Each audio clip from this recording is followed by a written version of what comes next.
Because yeah. Who you, wait, what movie were you talking about? One Battle After. No, Running Man. Running Man. Running Man. Yeah. She's Storm. She's Storm, bro. She's Storm. Ant called her Storm. Hero called her Storm. They didn't. I don't even think that they coordinated. All right, wait, hold on. I like her. I won't be mad if she is. I'm just saying. I got you. Yeah, there's okay. Well, hey, good morning, everybody. Y'all already know what it is. It's your favorite blurred click, ready to talk blurred shit. It is 2026. Welcome, because it is a whole new year, folks, and we are ready to discuss some of the things, including obviously the recent debut of the finale of Stranger Things, where we get to find out, how does it end up with Mr. Will? How does it end up with Mr. Mike? How does it end up with Lucas's haircut?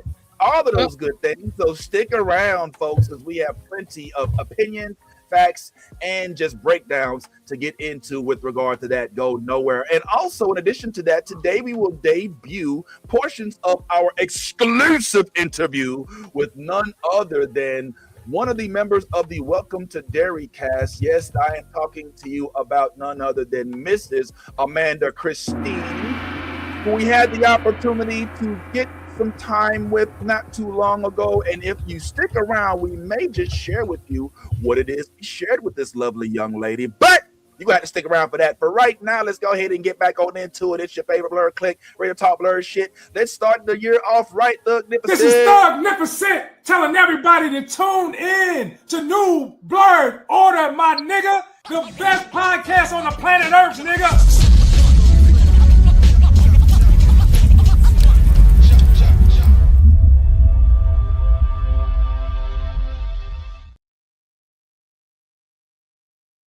Alrighty, as discussed, guys, we say we're gonna go ahead and wrap up some of this good old Stranger Things fiction, and hopefully you caught up, because we're gonna go ahead and get right into it. But then we will also get into, like I said, our Welcome to Derry exclusive interview, and then we'll talk about some of the things that we're looking forward to for this upcoming 2026 year, and we'll hopefully not miss anything. And we got to hurry up and do it, because some of us have to go because we're so important that we can't stay long, because we got to go get haircuts and do all kind of stuff. You know what I'm saying? So we ain't got all the time in the world today, because some people can't. They're just too busy and too important to be around too long. Hey, what's up, Ed? I grace you with my presence. Happy New Year. Happy New Year. Coming into the new year hot, bro. Damn. You know, I got things to do. I got planes to catch. I gotta go. All right. So you know what? With that being said, I didn't think about this until just now. Since Ant has to go, should we do Derry first? I know beforehand we talked about doing Stranger Things, but he didn't watch it.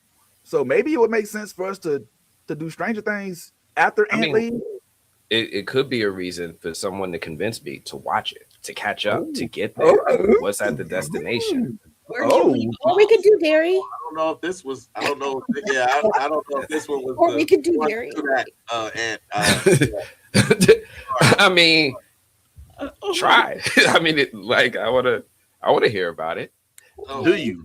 I mean, if Yaz can, if maybe Yaz, could possibly, if she wouldn't mind considering maybe break it down.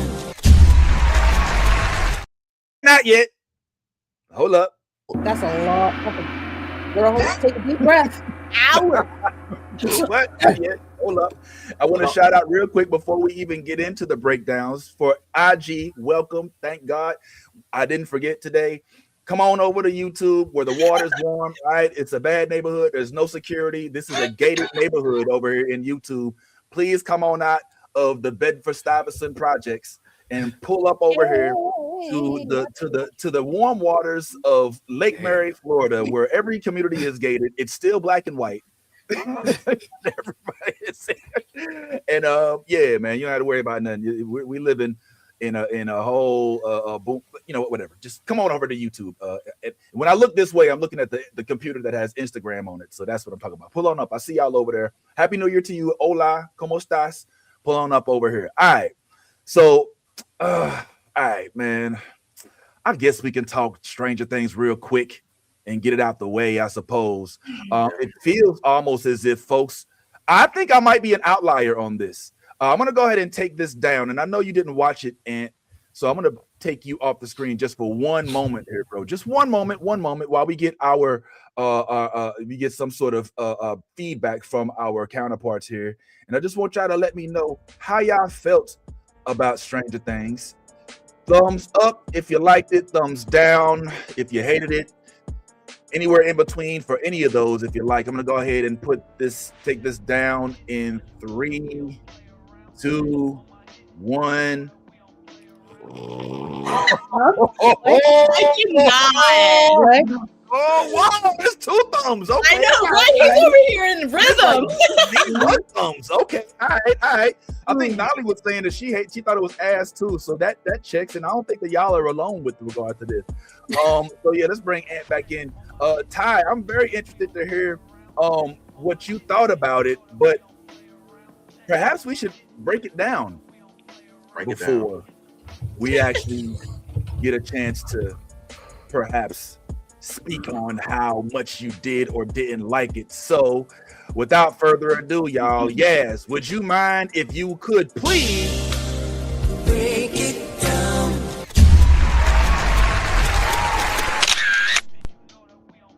All righty. Y'all. Whew. Okay, Stranger Things season 5 finale. Woo! So we started out like pretty strong. You know what I'm saying? And we're on this adventure trying to go kill Vecna, save the kids. We got to save Holly. Woo! So we devised this plan. All right. We got Sis, Elle, and her sister. You know, we're going to go in the mind of Henry and we're going to go jack him up. Meanwhile, though, the gang, okay, crew is going to go and attack the Mind Flayer on the outside. But do they know they're going to attack the Mind Flayer? Guess we will find out when they get to the Cave of Fingers. This fucking finale was insane. I'm not going to lie. It wasn't as crazy as I thought it was going to be, but it was truly heartfelt. And there was a lot of tears. I personally did shed some tears. I don't know about you. And that might be why so many people were upset about this. But let's dive into this shit, okay? All right. So we're going to go save the fucking kids, right? But how are we going to get in? We got to do some crazy shit. And the radio waves, we're going to open the gate and just charge into that bitch. All right. So we charge it. We're in the fucking bus. Murray's fucking driving like a psycho. And let's get into the fucking upside down. But we got problems. And you know what? Mike has this heartfelt conversation with Elle. Like, I know odds are against us, but baby, we're going to make it out today. Does she make it out today? Oh, shit. Well, as the gang goes into a crazy split off, you know, Hopper and Murray head off with the girls. I'm talking about Elle and her sister to go into Vecna's mind. We got to find this bathtub. You know what I'm saying? And where do we have to find the bathtub? Where it all went down. God damn, in the fucking underground layer where the kids became the kids. So Elle's in her vat, in her tub. Hopper's saying, listen, we're going in together. We're coming out together. Make me this promise. All right. Elle's going in with this plan. Her and her sister have this, you know, let's just end all. Let's end all. End all. Stay tuned. Well, while the gang is, you know, trying to climb this motherfucking tower of danger. I'm sorry, but this is like the tallest tower in the fucking, they climbed the Empire State Building of a tower, literally, to get to the fucking, you know, upside down that's about to crash on Hawkins. Meanwhile, Elle's in this fucking bathtub. She's tapping into Henry's mind, but we're also taking some friends with us, my sister and Max, because Max is the key to fucking getting Henry and the kids. So as they're trekking on this fucking journey to go and fucking find Vecna's mind, they're reliving all these crazy ass fucking things that Henry obviously lived in his life. And Max is like, I can find the shortcut. I can find it. Let's go. As they're charging through, Hopper's like, bitch, the abyss is moving. Let's go. Elle's like, listen, we got to fucking move. Where's the shit? Max is like, I'm trying. Give me a fucking second. There's a lot of shit going on right now. Let's just keep going. This is the way. as they're going, they're in this weird ass play, like, and this fucking curtain opens and bam, there's the fucking kids. And what does Elle do? She grabs that motherfucker, throws him out the goddamn window. That doesn't do shit, really. He just gets back up and comes after her. And then the kids are like, oh my God. So, fucking kids, you know, they got to be convinced that Henry is a monster. God damn it. Can't just be, you know, like, let's just go.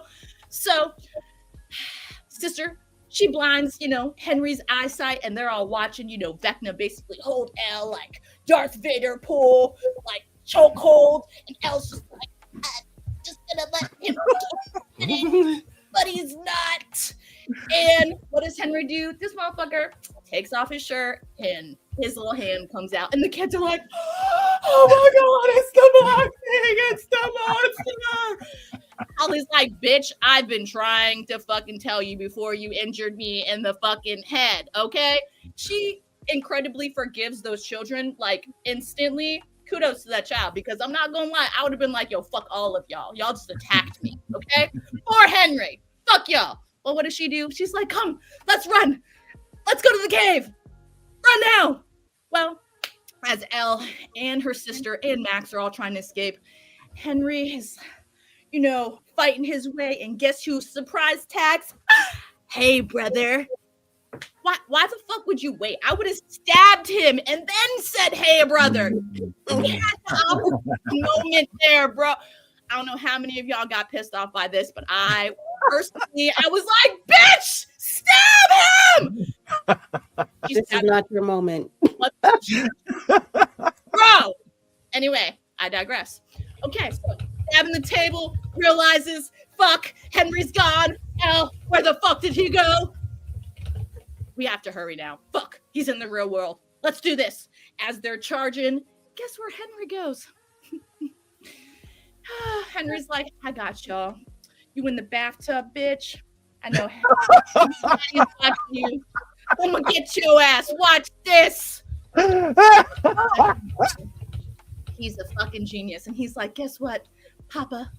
I'm gonna show you your dead baby girl in the hospital, and I'm gonna make her look at you and say, you knew this was gonna happen. It's gonna happen to her too. Fucking cryptic. Of course this man is like, no, come out. Where are you? I can't see you. All acting like crazy as fuck. Like, Hopper, how many times we fought Vecna? Like, get your shit together, bro. You were super emotional right now. And then what does Vecna do? He's like, okay, Hopper's at peak moment right now. Let's push him over that threshold, bitch. Let's show him Elle and his sister talking about murdering themselves to take me down. Genius. And guess what Hopper does? He fucking starts shooting Henry. Guess where Henry is standing? In front of the motherfucking tub where Elle is inside. Duh! What just happened? Oh my God, I just shot my baby girl. I need to open the vat. She's dying. What do? I start beating the fucking glass. Guess what? Girls are like, do you hear that? What's going on? I was like, something's wrong, bro. He's banging too much, too fast. Something's wrong. The next thing you know, they fucking disappear like fucking goddamn like baby powder. And guess what? All the kids are alone. And Max is like, oh shit, Holly, get to the cat! All the kids are bugging the fuck out. They're in the desert. Like, what the fuck do I do? Oh my God, Holly's like, I'm Holly, the fucking gangster. Listen up! Follow me! Let's go, Lucas! Cave. Okay. And guess what? Guess who's left behind? Motherfucking Derek.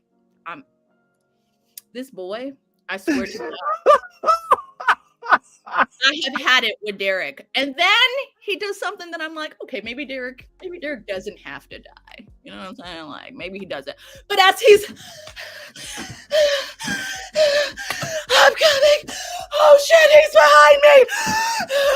As he's running and fucking beautiful little cute Holly's like, Derek, get your fucking ass in here. She fucking saves him, gets him into the cave. Vecna grabs her.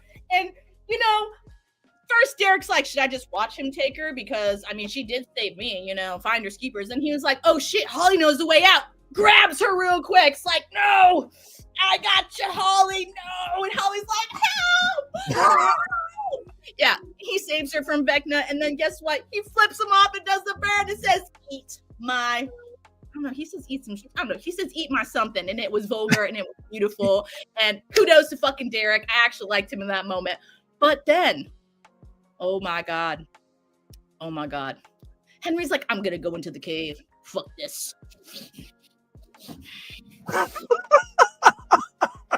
As he goes into the fucking cave, he relives his whole, biggest childhood fear, where he actually discovers the motherfucking mind flayer. And where was the mind flayer? In this goddamn fucking suitcase that this scientist guy is over here bugging the fuck out because he hit his head and got a concussion. He's like, they sent you!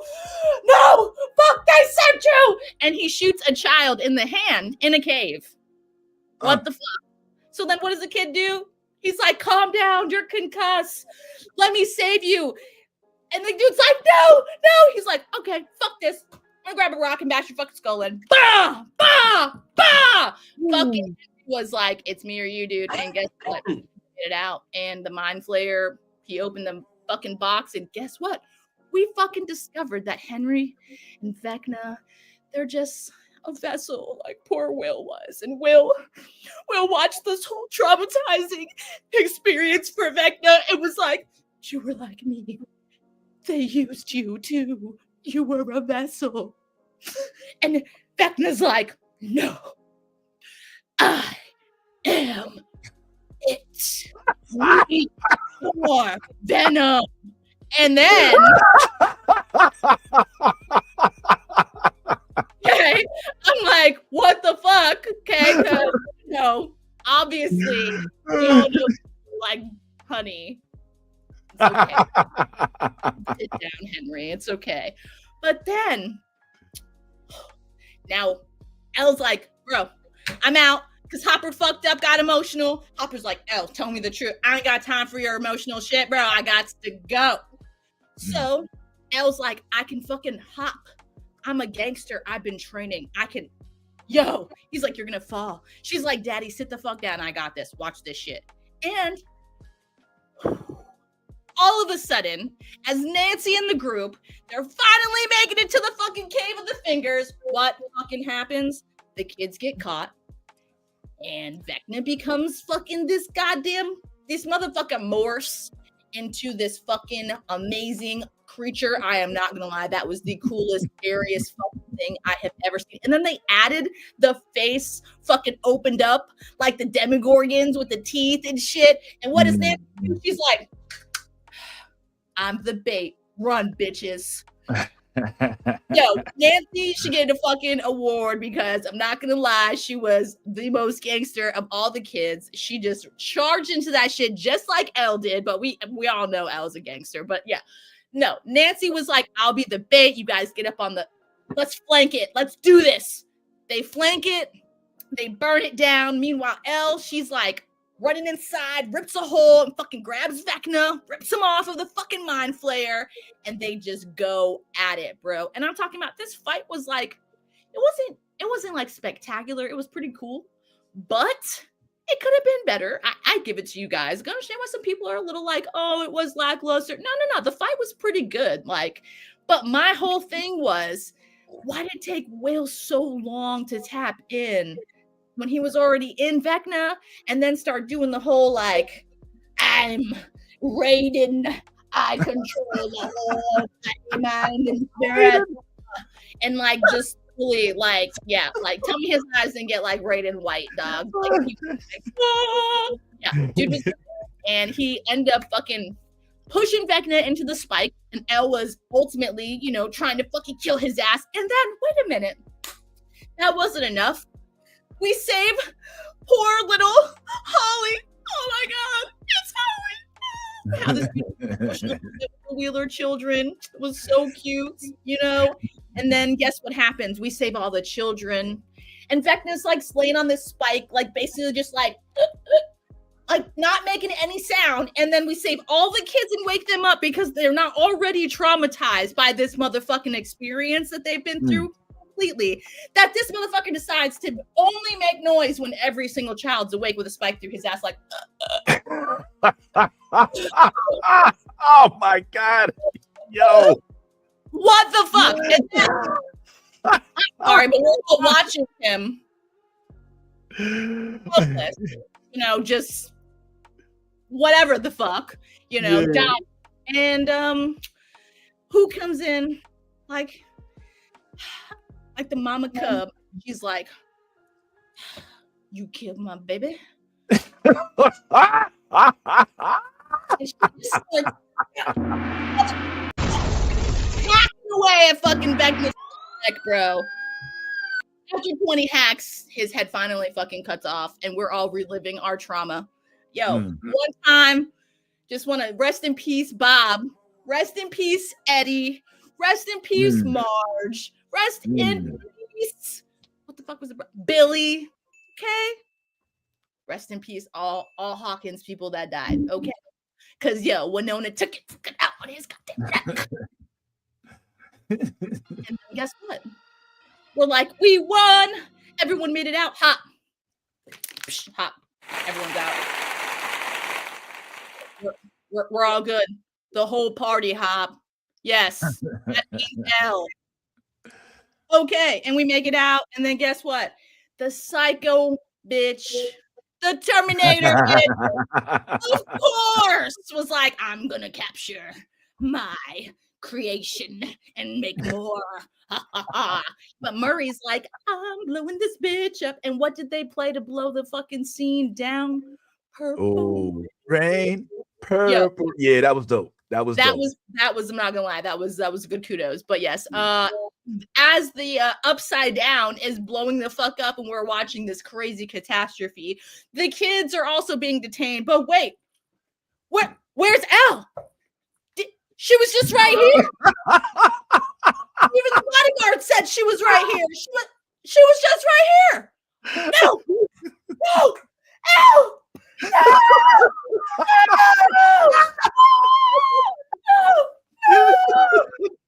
We get to watch this whole fight scene of each one of these kids fighting.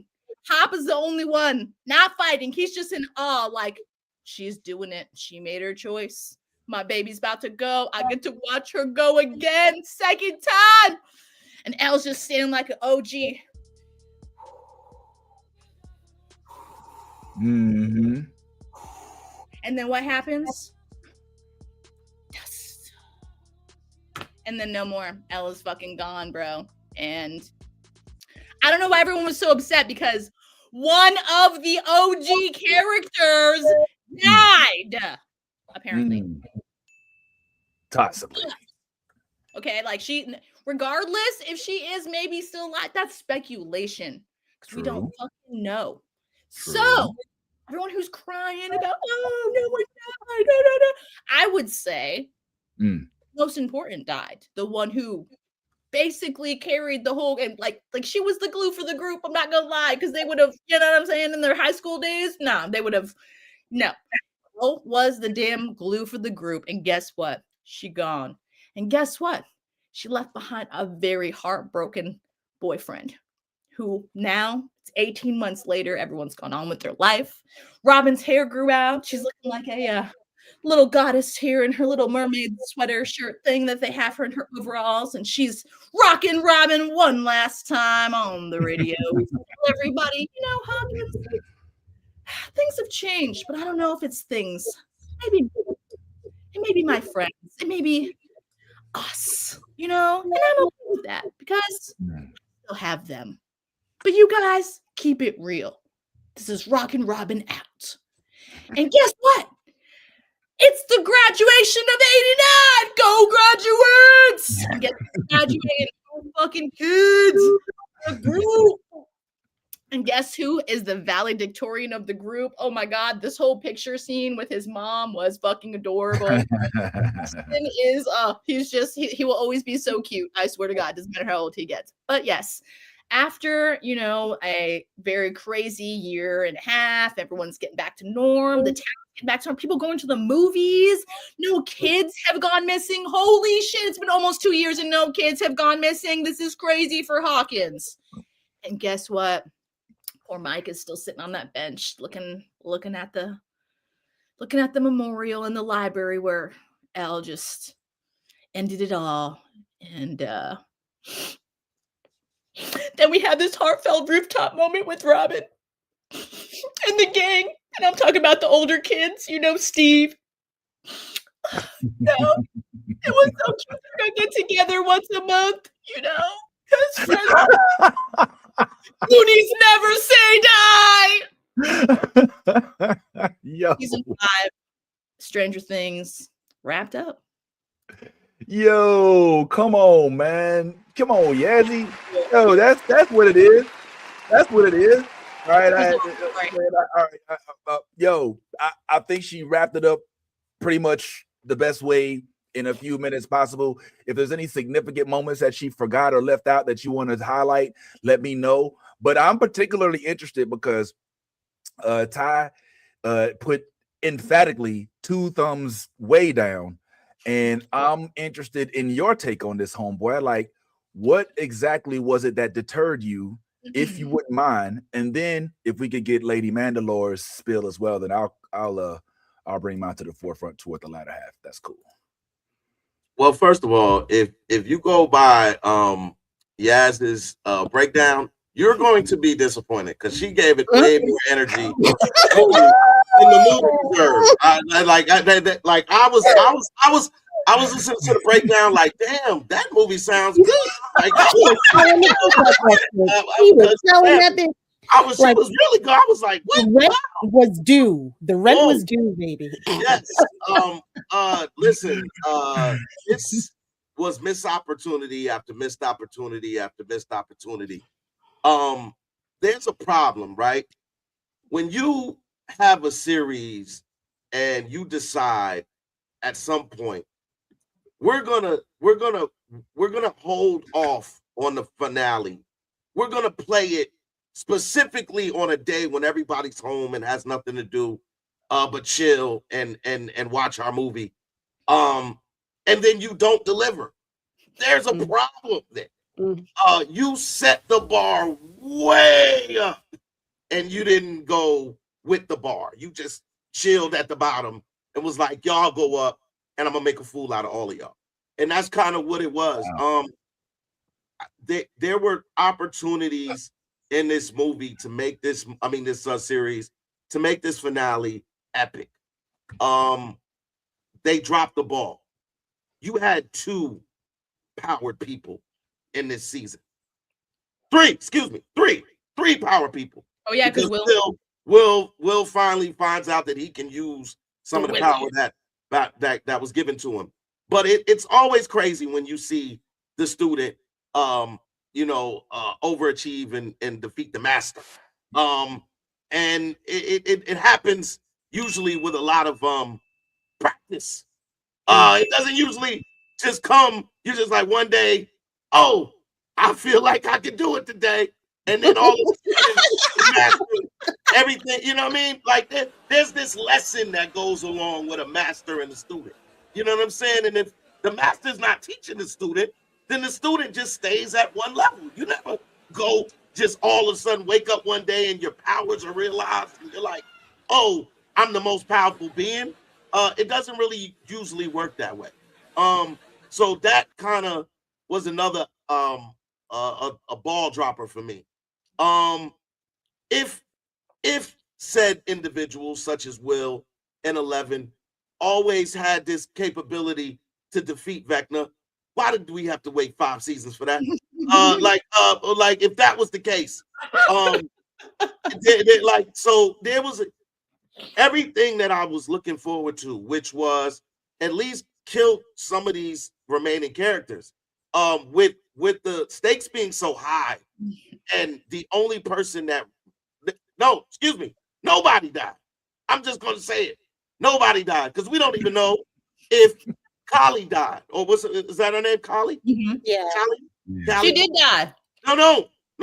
You assume it because we thought Kali was dead when they left that room. And Callie wasn't dead. Callie was sitting there. She was still shot in the building, in the upside down, and all that shit happened. All I'm saying is what you're doing is assuming. I'm saying she was we all thought she was dead when they left her body there. And then to see her later on come back doing with enough power, mind you, to hold a image for a long time, enough for the storm to get her and so we think. We never know, like you said.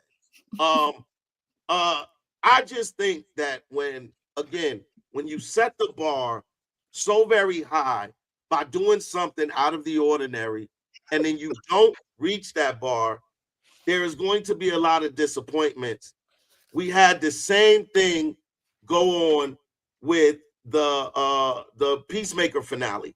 Like you cannot act like these things are okay, especially when you're investing the type of money that you're investing in these type of properties. So when I saw this, I was number one, very disappointed that we weren't able to kill some people. That was number one. Like I said it before, I said a lot of people gonna die this season, and I was wrong. I think the only person that I can honestly say died was Mr. Wheeler. I think Mr. Wheeler died. No, he did not. Actually, I thought the same thing. In the graduation, he's sitting next to the mom, and she's like eye rolling at him, like, okay, thank you. Yeah. And he was, I was surprised because I was like, wait a minute, he did live. But God damn it, they're just divorced now, I guess. Yeah, he lived. So thank you, Yazzie. So the fact that Mr. Wheeler didn't even die when that was a clear opportunity for somebody to die. Mama's all cut up at the graduation, and those are deep cuts too, my mind. Yeah, I saw them across her body. I was like, oh, and you alive too? Like, come on, man. Right. Listen, this all like Vecna was supposed to be an end-all be-all, my dude. He was supposed to be an end-all be-all. But then you find out that there's something even more vicious and crazy than Vecna. But then you got kids with guns killing it. That's no. When I was watching that, when I seen all of that, I literally was like at the point of turning the TV off. Because I was like, so we're gonna have this larger than life alien thing that looks like a giant spider. It's a hive mind. But it's something else that they literally kill with fire and bullets. And excuse me, and spears. We're doing it. We're doing that. They were stabbing it in the guts, bro. You didn't see all that shit. That's what we're doing. Wait. And then on top of that, if you can separate the monster's skin and his insides and just jump in, what are we doing here? What do I need you for? Go home, Roger. Like, I don't need you to be throwing shit at him to distract him. Yeah, cool. To your point. It was overkill. It was underwhelming and overkill. This did not need to be it was all over the place. This entire show was all over the fucking place for me. I didn't mean to cut you off, Ty. Go on. I'm sorry. Nah, by all means, jump on it. Because this was and I just got one more point. Whoever is responsible for sharpening the axe, you're fired. You are fired. Thank you. That shit. It is no reason that it's that many I have never seen a I have a theory. It was all muscle, like he had one of them diesel necks, and like the vines, it was like, she had to get, it was like cutting down a giant tree, you know what I'm saying? She like George Washington, like it's not the chair, like, you know what I'm saying? So it's like, it took some wax. Not to say it's cup to shame. Sorry. Shame. That was my bad. Shame. But to your shame. To your point, the height of the entire series for me honestly, and this is and anybody else can address this as well. The height of the entire series for me was when Lucas finally kissed Max. I was like, this dude waited 5 seasons. He stood by a bedside. He played the music that you love. Wow. He changed up his look. He did so many different things to show you that he loves you. He did everything a man can do and more. Oh my and God. It took him 5 seasons and the very last 5 minutes of the damn show for him to finally get a couple of kisses. And I said, oh man, it wasn't worth it. It was not worth it. It was not worth all you went through for those 2 kisses. It was not. Damn, die or die. It looked like they were struggle. Those were struggles. I saw. I was like, is Max?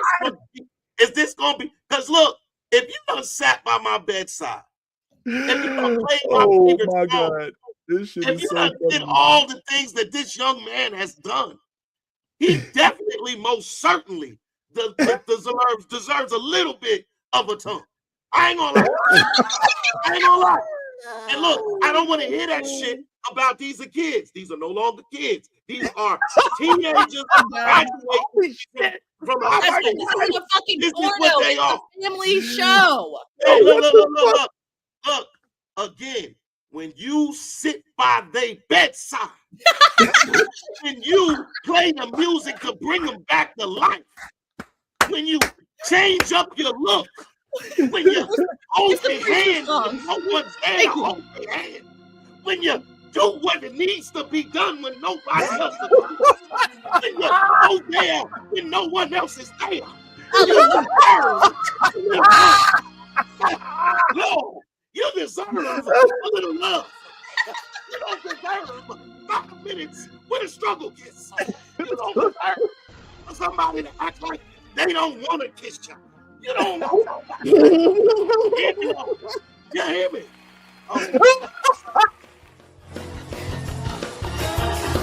Oh my God, go on.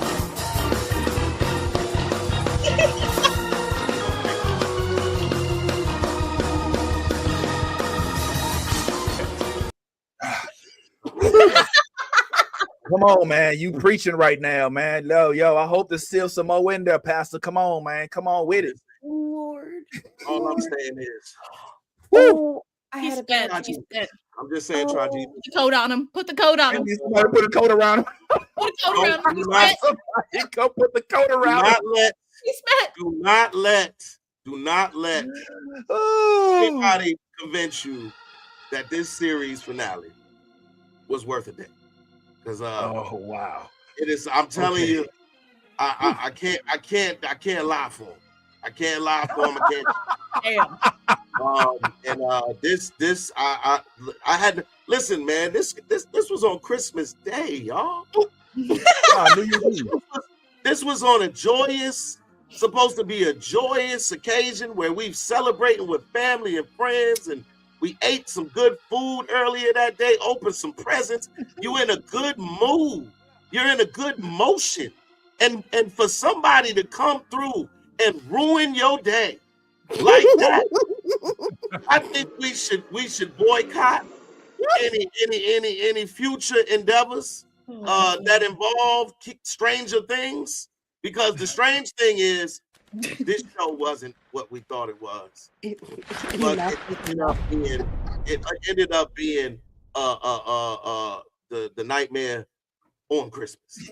It was a nightmare on Christmas, and I can't say it enough, man.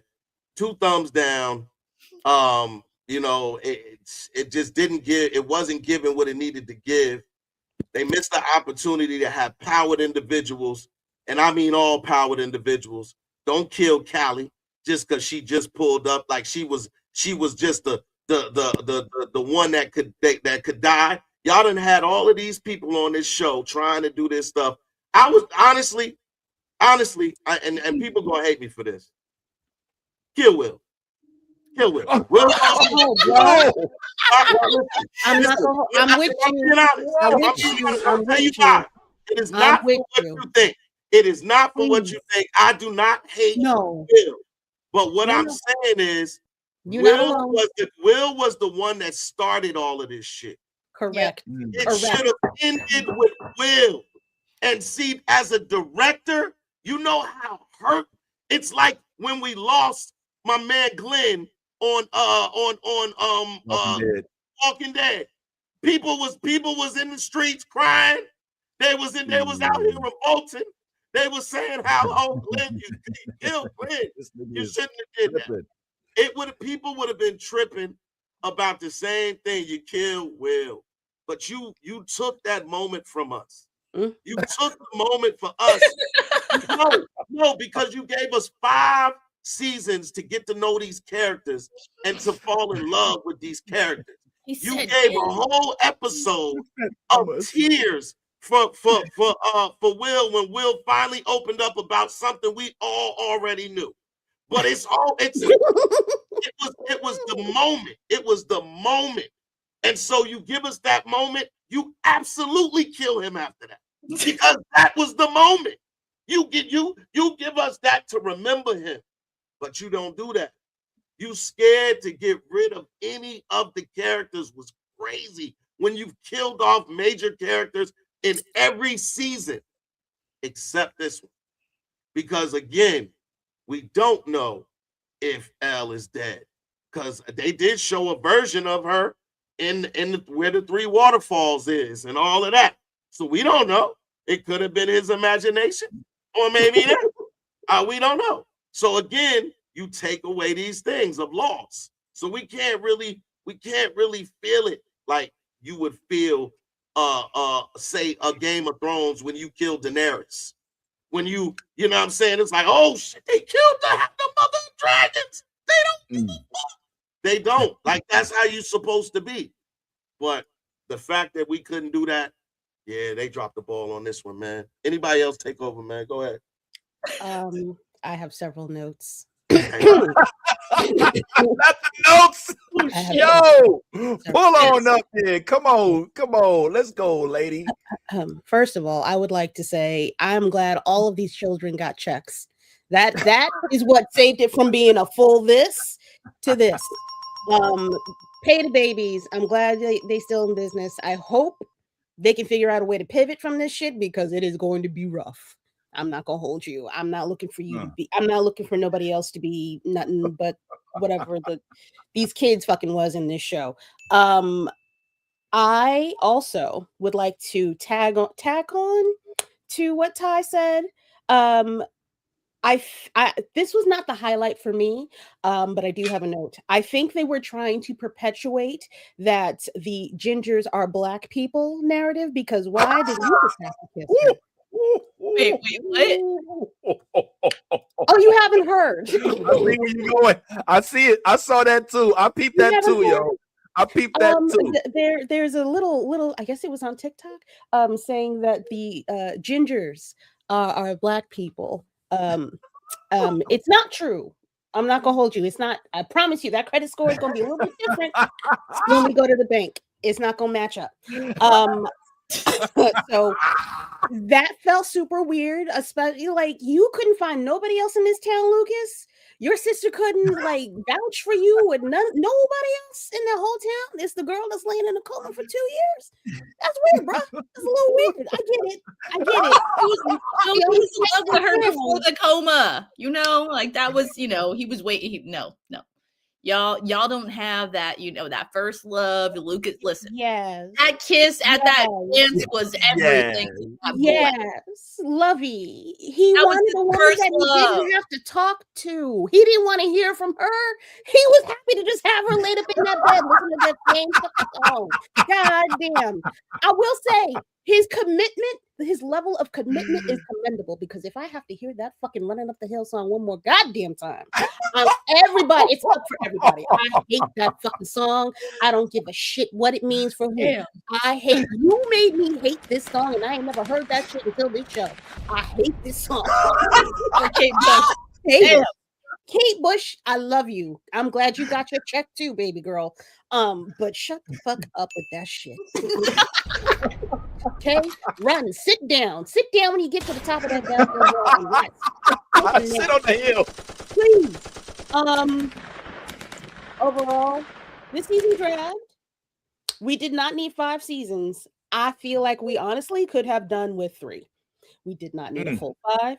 The fact that they dragged this bitch out over the course of a month is insane work. An hour for each episode, and then you have the nerve to just throw in little bitty quick jokes every 10 to 15 seconds. I'm not here for that. Go kill this motherfucker Vecna. I don't want to see and what's that baby's name with the teeth? Dustin. Cool. I'm glad you don't want him to die. But what can we? Some people, you got to get used to that, baby. He's definitely gonna die before you. He's like what, 5, 6, 7 years older than you. It's wow. Come to terms. This is all about life and death, right? So here's your life experience. Oh my god! I need you to like let him go. Also, what the fuck was going on with the relationship between what's the sisters? Nancy. Who? Nancy. Nancy and that other tight ass motherfucker. Nancy and the buyer's boy. What the shit was that? Why are y'all in the melted room trying to figure out how to have an unproposal? The fuck is that shit? What is that? Are y'all together or not? What was that whole conversation? A bunch of fuck shit. That was a whole half an hour. That was a half an hour of one episode. Weird. Why? That was oh my god. Okay. What? Okay. What?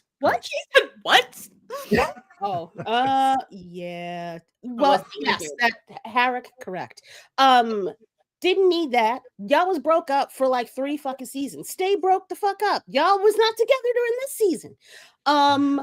Also, what's with the tiny chip diamond rings for everybody? Why Joyce get the nugget diamond too? It was the same size goddamn diamond as Nancy. It's the 80s. I'm clocking it. You got it. Hold on. It's the 80s. That they, we didn't get the big carrots and the crazy, you know what I'm saying? That wasn't even half a carat that was on that woman's finger. That was not even half a carat. And you got a full-time job, but old boy over here who's working for tips probably don't even have a real goddamn job, but got to say. He don't got a job. He does not have a job. Hop, what are you doing? And you wait. First of all, you should have proposed to her when you became the goddamn sheriff over here in Montauk. They pay you for sure. Wait until you get your money and then save up and then get old girl the ring. But anyway, I digress. God damn. I'm not reading, but if we've been through all of this shit for the last fucking 20 years, I'm counting high school. I need you to really put in some effort, baby. I'm so sorry. Your daughter died, your wife died, my boyfriend and my husband ain't shit. We need to glow up. We need to come up. We need to do a little bit better. The finale for this shit, dry as a bitch. This whole shit was drier than a motherfucker. I will never in my life watch this shit again. I think of all my points. Oh, I know that they were trying to pitch this motherfucker like everybody was supposed to go out to the movie theaters in order to see this shit. Do you understand how much my money is worth to me? You want me to sit in the movie theater for 2 hours for maybe 2 good pieces of a cinematic moment? I would fuck you up. Duffer Brothers, your time would be very limited on this planet. Don't show Netflix, don't show never do no shit like this to fuck again. Oh boy. All right. Man. Well, tell us how you really feel. Trash. Wow. All right. Okay. Well, yeah, we lost Ant. That's how bad it was. Yeah.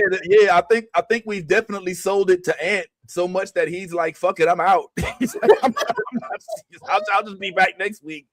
So yeah, I think Ant had to jet, unfortunately, man, because he was on the way to an award show anyway. But yeah. All right. So I'll say, I guess, my little spill here. You might find this as a shocker to everybody on here, but I didn't hate it as much as everybody else did. I don't know. I don't know. I didn't find it that difficult to suspend the belief the disbelief. But there were a few things that did drive me nuts, some of which you all did list. But yeah, I guess I sit on the fence of science fiction interests and also the corporate industry trying to drag it out so that they can maintain at least as much interest as they can over a sustained period of time. So I get why they did the 4 episodes, then the 3 episodes, then the 1 episode, as annoying as it was. And there was a time where my good friend Ty said, like, yo, I miss when we could see episodic things and we don't get every. No, I'm sorry. I'm lying. Ty never said that. Ty's always been like, I want everything at once. So I might be misremembering that a little bit. But for me, yeah, I didn't honestly think that it was that bad. I mean, I can understand why we're saying that. The thing that I frankly, if I'm going to jump on a bandwagon, the one thing that angered me the most, or maybe it didn't anger me, but just kind of, it gave me the spark eyebrow, like, was when I never can remember Hopper, when he had both the girls laying in front of him, and he just grabbed Elle. I didn't understand that part. Like, it wasn't like he, you know what I'm saying? Like that was the one thing that them both up. They both grew. No. He had Elle over one shoulder, and an empty hand. Yeah, and he could have at least tried. Like, it felt to me like there was no, like, it didn't make it like Hopper's not Mike or anybody else. Like, he's a grown-ass policeman. Pick her ass up. Let's be serious. Hold on. Let's not pretend like this is some, middle-aged woman after having her 4th or 5th child. This is a small child who was half the size of Elle. Like, he could have grabbed her by 1 or 2 of her ears or her hoodie or whatever it was, and at least made an attempt. A little pain is better than getting just being left alone. I just thought that was a little odd. Because it's not like he didn't know that he was going to have to answer to Elle. Did he really think he was going to run away with that girl laying there, and that Elle was going to be like, "You did what you had to do, Hopper"? Like, I don't know. I felt like that was one of the missed opportunities. But I understand from a plot standpoint. I just feel like it could have been written a little better. Like, rather than the way they had it, Vince, though, the way and I don't mean to cut you, but the way they had it, by this point, Hopper already had disdain with this young lady because he felt like she was trying to lead Elle to her death. Elle down a different path. Yeah. And so he was already showing that he didn't like her. He already, like, whenever she would talk, he would look at her like with this, like, "Oh, I can't stand you" type look. Mm-hmm. So it wasn't surprising to me at all when he left her ass there. Like, he only, for this entire season, the main goal of the writers was to show that nothing and no one means any more to Hopper than Elle. Period. Yep. Like, he was willing to die to save Elle, literally. Like, I'm ready to go. I got a bag full of explosives. All I need to know is this the room? If this is the room, boom, that's it. But it wasn't. He walked in there and it was Callie instead, and he didn't blow himself up. But he had every intention on doing that. Mm. So, sorry. Okay, go ahead, man. Go ahead. Okay, so the entire time since Callie showed up, okay, like, Hopper was like, they can communicate without him knowing. Right. One, that is an issue because Hopper likes to be into the know. He's dad, you know what I'm saying? Like, he's super Papa Bear mode. So the fact that they can communicate and have conversations that he's not even privy to, and then she can lie to him, and then the other girl's just gonna stand there and looking like a blank wall. You know what I'm saying? Like, when he's questioning, do you see? So there was a lot of animosity when she came onto the scene because, Hopper knew they have history that he was already jealous about. One, they spent their entire childhood together before, you know what I'm saying? Like, when Elle was traumatized with her, so they had trauma bonded. That's something that Hopper, being, overprotective dad, he does not want Elle to go back into that one. You know what I'm saying? Like, he's trying to protect her. He's trying to be her dad. And that was an old part of her life. Yes, he needs to tap into those things, but having a whole person here from that point, it's going to bring up things. It's going to stir up things. They're going to have these conversations and stuff like that. And that's what he was trying to prevent. He knew something was going to happen. He knew something. That's why when Vecna entered his mind and made him crazy, he was like, went full crazy mode and started shooting at the tank, trying to kill Vecna because He was already to that point. You know what I'm saying? So leaving Callie, one, she's a deflection. They're looking for Elle. They're not looking for Callie. So if they find Callie, well, Callie was already there, technically speaking. Elle kidnapped her. You know what I'm saying? So leaving Callie there, they would have took her and they would have got off the scent of Elle and Hopper, and they could have escaped and continued their plan. So technically speaking, it was pretty strategic of him to just leave her right there, knowing that the guards were right there, so he could get Elle safely away. I think there was a lot. They dropped the ball with making the connection with Hopper's disdain for Kali. The simple thing that he could have done, one line. How the hell why would I trust you with my daughter when you took her out and about in whatever season that was, season 3, and got yourself captured, got her almost killed, and took her doing all types of wild shit that she came back and told me about.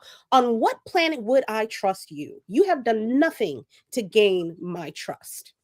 And then take it all from there. But how do you drop the ball with that connection? That would have been the easiest way to build up a legitimate reason for his distrust. Yeah. I mean, listen, I'm not trying to argue whether or not the trust was valid. The mistrust was invalid. I believe that they made that point to an extent. But what they did is, in all instances, is they showed that regardless of whatever Hopper's intentions were, that Elle was always the priority. And to Elle, her sister, Kali, was a priority. And so he knew by leaving her there, he was going to hear it from Elle. There's no way in the world that Elle's not going to be like, what happened to Kali? And he's going to have the answer to that. Now, maybe they dropped the ball again, like Kira said, like there should have been like in my opinion, it could have been like well, Elle, she wasn't going to make it, like, you not you could have said that. Vincent's daughter. I couldn't cross the bridge. This is You why know what I'm he's saying? doing Like that. something, but he just ended up turning around and going to get her anyway. You know what I'm saying? So it was like weird. And also, and I want to Todd, I ain't gonna lie, like Todd's bad type of reader. We love the opinions, especially when they're not necessarily everybody's opinions. In this particular instance, I think most of the comment section agrees with him.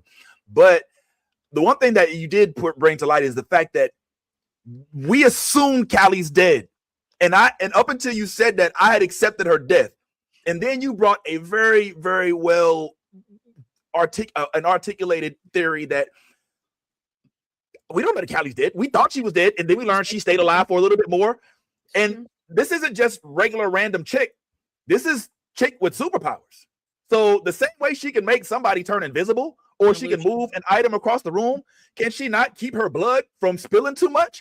Oh, and also, by the way, that blood that we were looking to extinguish ourselves for because it was going to make the whole world more dangerous just by people having access to it, it's in Callie too. And so she sits there dying with all that blood. Why did not Terminator lady be like, yo, somebody get me a beaker and some goddamn cotton? Like, the blood is right here, bitch. Like, the blood, like, we got the, I know it's not L, but at least it's L-esque, right? So I don't know, like, there's a lot of things like that. But having said all that, there's something that I really liked about this finale. And I know y'all will disagree with me vehemently, more than likely. But I, for one, I like it when a serious finale is drawn out. I hate it when it's cut and we're just like, well, what happened? You know, and you were forced to use like our imagination to, did they live happily ever after? Or, I get they kind of did a version of that with Elle and the theory, but I like the fact that they did not shortchange us on what happens with the older kids. Oh, one goes to college, one's a theater, one dropped out for a little bit, one's a teacher. You know what I'm saying? I like the fact that we heard about they did that whole little Dungeons and Dragons scene where we get to find out, the theories of what's going to happen with each of the couples in that little Dungeons and Dragons clique. I like the fact that, I know Hopper, I know she's not happy with the ring size, and you shouldn't be. But I like the fact that there was at least something conclusive, because they could have just let them date or not even address that whole thing after that. So I like the fact that they took the time to conclude the story in a better way than Peacemaker did, where they just basically did an hour concert and waste. That was a bigger waste of time, in my opinion. I feel like people have kind of been dealing with Stranger Things fatigue since like the fourth season, and have just kind of been like, look, let's get it on already. oh, they're so old, blah, blah, blah. And so I went into this with a mind that tried to sustain that belief.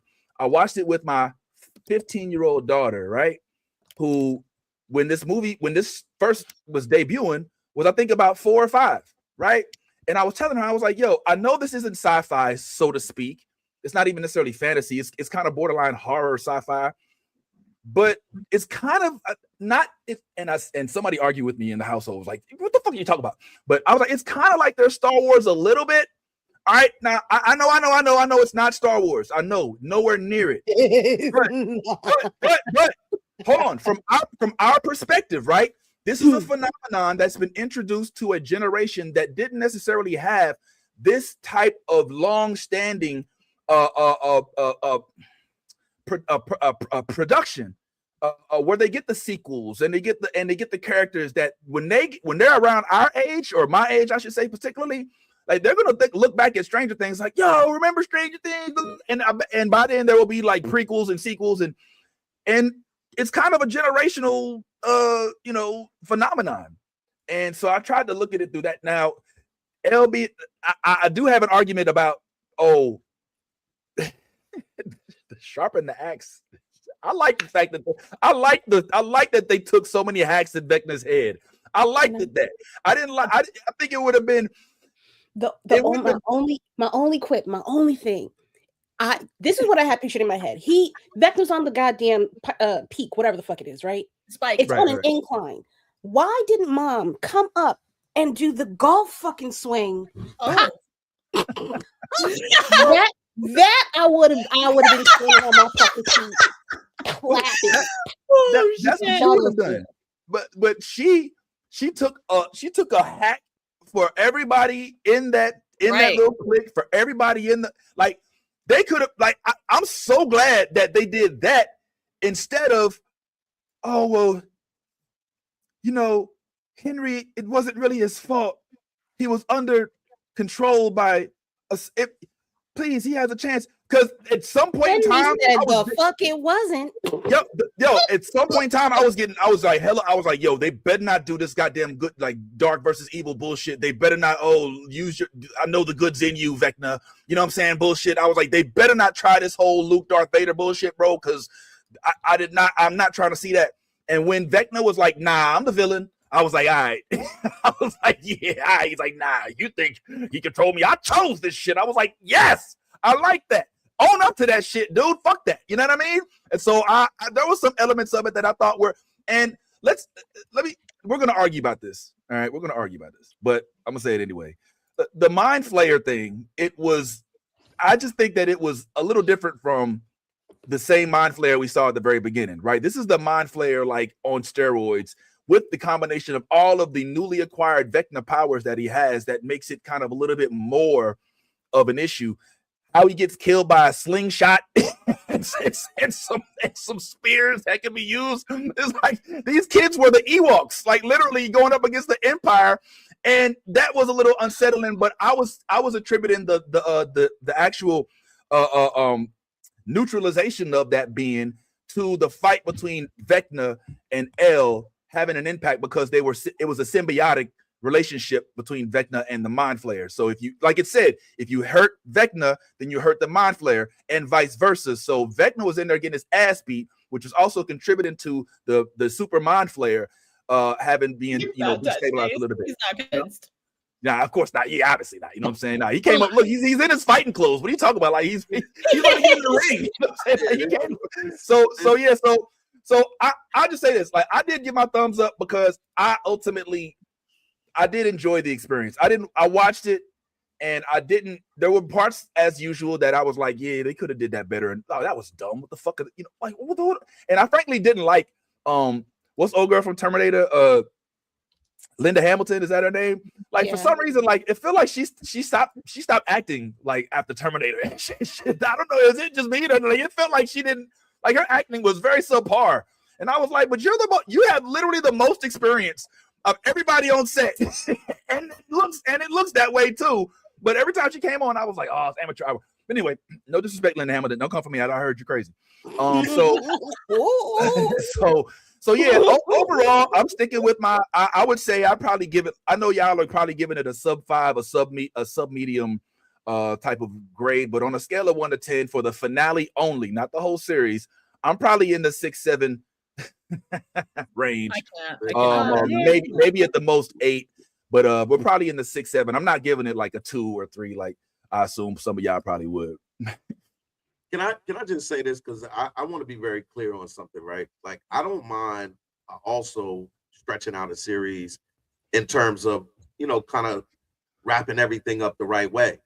The problem with this series was that it fell short of the finale aspect. It didn't give the closure that I needed. It didn't give the expectation that was built off of stretching it out. You know what I'm saying? Like, if I don't have a problem with episodic shows. If once we get to the finale, I want to feel like I've experienced something that season and I'm looking for more, or I experienced something and you finally gave me what I needed. And I didn't feel any of that from this finale. Like, it was like, again, if the idea was that Elle could defeat Vecna all along, and then why did we need 5 seasons for that? And that's all I'm saying. She had to train to get there, y'all. Yeah, she couldn't. It took 5 seasons of training. Remember, this is what y'all not understanding. The reason she split open that monster. My bad, wrong one. Okay. The reason she split open the monster so easily is she's been fucking training. Remember, Hopper was like, Hopper tried everything he could do to be. You're not ready. You're not ready. Nope. We still have more to go. You're not ready. Your jumping is not the time. And then Joyce was like, dude, she's fucking ready. Like, let it go, bro. She's been training for 5 seasons. And then remember, she opened the upside down. Right. Already had this motherfucking power. Okay. She just had to figure out how to hone it where she needed to hone it to do what she needed to do. Yes, she's still a kid. She's still learning shit, and Vecna has had many years to hone his power, but she was like, that's literally what they showed us this whole time, is this bitch has been training to beat his ass. That's why it was cake work. Listen, preparation makes a job easy. Okay, that leads you to success. Okay, like, I'm just saying, confidence and preparation, yo, you gonna get your shit done. Like, you know what I'm saying? That's the success. So wait a minute. Hold on. It sucks that it was so quickly. It happened and everything like that. But yes, she already had the power to open shit up. She just had to fucking whoa, you know what I'm saying? And like, with her jumping and shit, she had a fucking Super Saiyan and shit, guys. Okay, Goku didn't start off a fucking Super Saiyan. He had to fucking get there. She was training to fight Vecna, not that big ass mind flayer motherfucker. Ain't nobody know this nigga existed. Exactly. Training for so she can rip open the mind flare. Remember, she only has so much energy in the tank. Okay, it's not like she's but she don't know that she need to go fight that motherfucker. She fighting a fight for something that doesn't even know exists. Exactly. So think of how strong her jumping shit is, that she can fucking use her jump shit to open that motherfucker, because that's basically what she did. The same way she jumps is the same way she opened that fucking dude up. And remember, Elle only has so much energy in her tank. Remember, you got to recharge. You see what I'm saying? So she used a lot of that energy to get into the fucking monster. That's why, you see what I'm saying? Like, she was kind of, taking some hits when she got in. I'm with Yaz, yo. I ain't gonna lie. Like, I don't know why y'all are not. The math need to run for office with the amount of faith y'all are jumping on. This is incredible. This is incredible. I'm not saying it's safe. I'm just saying it's unrealistic to expect. First of all, they just learned about the whole time we've been calling it the upside down when it really was the in between. Like, we're still learning things, and they just learned all this stuff. We didn't know that Elle even had the ability, to jump like that. She just learned how to do that in this last episode. Because remember, she wasn't able to jump in a little simulation or whatever. Right. No, you're right, Ben. But that's what I'm saying, though. Okay, Kira, that's what I'm saying. Like, she's been learning to do that. She literally looked at the roof and was like, "Hey, I can jump." What the fuck she was jumping for? She was jumping from the ground to the building. That was the goal, not to jump across the fucking chasm and split open and then flip inside. She was jumping the back there, because when she went in there, the same energy you gotta use to fucking do the goddamn jump. She jumped and she knocks Vecna down like immediately, yo. Like, look, the first thing she jumps in and she like, and then the first thing she did, she knew Vecna was in here. She like knocked him right down. Whoop, whoop, whoop. She grabbed, see? Again. Knocked him down, you know what I'm saying? So like both times, just wait a minute. I'm not trying to take for L, but I mean, point, I'm scared to take her to beat. Just saying, to Vince's point, that's 3 times that she used all that motherfucking energy to motherfucking get in that bitch. So no wonder why she wasn't to fucking kill him. Whatever. Y'all like it, I love it, I guess. Wait, before you go, come on, Ty, let's wrap this up. We got Ant back, so we want all right, just real quick. The whole reason she was doing the jump was because in the very beginning, when she was doing the obstacle course, she had to beat the obstacle course by a certain time. The purpose of the jump was because the plan was to go in and blow up the army facility, and she needed to jump from the thing to on top of the building. That was the purpose of the whole training that she was doing. Like, to Kira's point, she never knew about the mind flare. Nobody did. We all thought Vecna was the big evil and he was behind everything. So it came in handy. But my point is, in season 4, did she not defeat Henry? Already, she had already defeated Henry from a mental standpoint, because they both were these psychic minds, and she was able to rip a metal door off of bolted metal door, huge metal door off with her powers. My point is that if she could always defeat him, we did not need a season 5. She could have wrapped it up in a season 4. Well, she couldn't always defeat him. Where was he? They couldn't just go find him. He was they were looking for him. Are you saying they did not go into the upside down in season 4? They went to upside down, but that's not where he was. He didn't bring the kids to the upside down. They couldn't find him. Remember, he was hiding somewhere. They were doing searching for Vecna. Remember that. Yo, calm out. Yo, we done drove Kira to drink in the morning, so we gotta stop. We literally gotta stop. Like she's like, Happy New Year to you too, kids. Yo, come on, man. Thank you. Happy New Year, Kira. All right. Let me say one more point. Ant is there too. Ant went and fixed up. Ant went all the way to the bodega across the street. He got a drink too. Ant's drinking too. What the fuck? Do I need to go get a drink? Yo, hold up, man. Let me. You know what I'm saying? Like, I didn't know we was getting lit first thing in the morning. Hold on. Let me text my husband. She texted the husband. All right. Well, look. I'll tell y'all what. Can we do this? I think that there's more to discuss with regard to this Stranger Things theory. So perhaps if y'all got a little bit of time, we can maybe revisit some of this stuff after the show, when we can, maybe take a little bit more time. We do have some more pressing matters to get to, such as our interview with the one and only Amanda Christine, hallelujah, who was very delightful and all of those things. And Ant is here only for a few more minutes, so I hope that y'all don't mind if we can start talking about this. I figure we can maybe do this our usual way, but we don't have to. I can start it, and then if y'all like, if you want, because I'm gonna tell you right now, I was my usual authentic self, and I don't know if that was the best thing to do. I don't feel like she was uncomfortable, but I feel like at a couple of times I was like, damn it, why do I have to be like myself too much?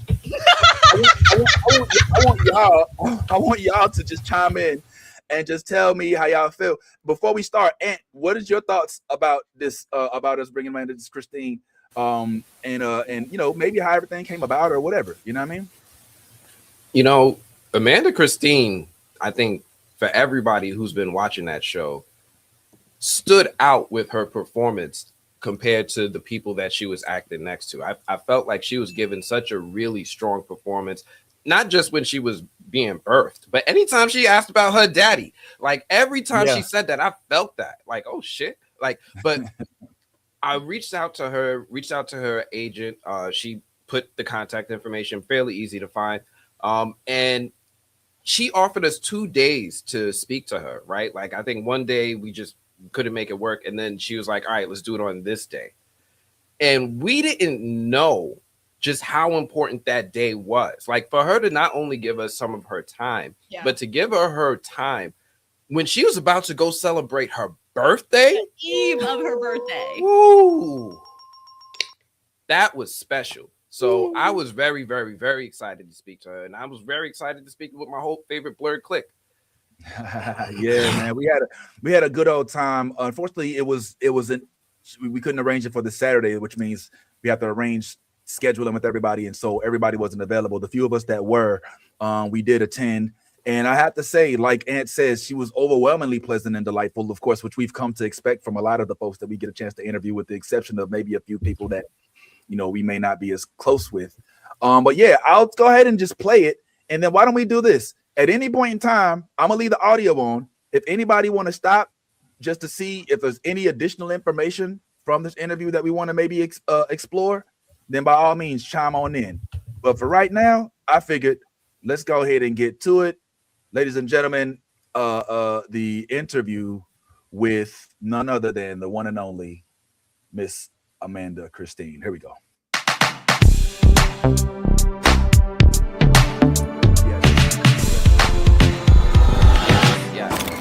Just some quick introductions. I'm Anthony. I'm with the movie blog. I was the one who sent out initial email to your agency, and thank you so much. Thank you. Now I could prove my worth to these two. Then we have Vince to my right. Go ahead, Vince. You know how to introduce yourself.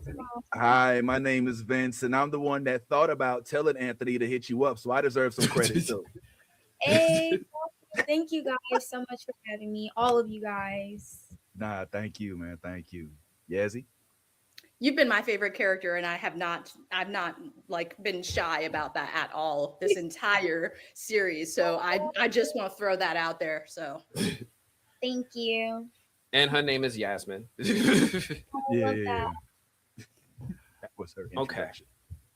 So yeah, now that we've got some introductions out the way, I'm gonna try to keep this free flowing. I'm gonna try to keep this casual, but definitely have some fun. You could obviously tell the vibes by now. Of course. So I kind of want to start this off with, this is my first real introduction to Amanda Christine. And I'm curious, like, for people who's meeting you for the first time, they never saw Derry, or Derry's just their introduction to you. How would you describe yourself? Who is Amanda Christine? Yes. It's a lot because I'm still trying to figure that out as we speak. But Amanda Christine, to me, she's a very strong, caring person. I try to stay humble as much as I can.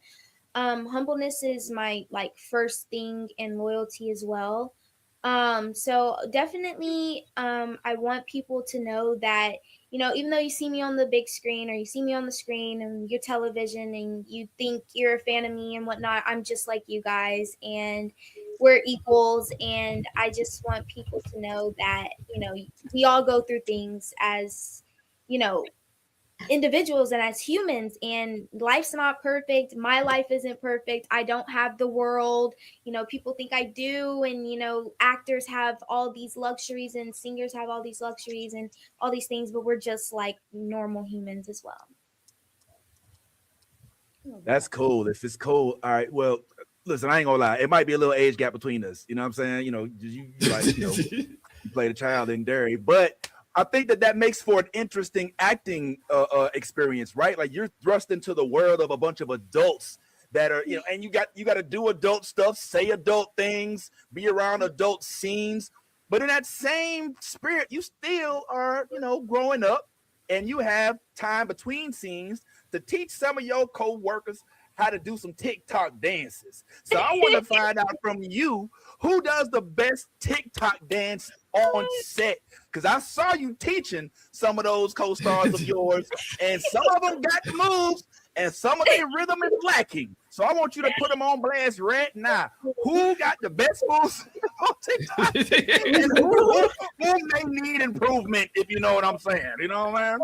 Gosh, I love that question so much because we definitely on set try. It was like a chaos, like the fun chaos set, and like you wouldn't think that it would be because it's horror and people are like supposed to be like down and scared and stuff, but we were giggling all the time. You would not think it was a horror set. So yes, I was definitely trying to make sure everybody was doing some dance moves and some TikToks and everything. But I mean, I really can't be the judge of anybody because we were all out there kind of struggling.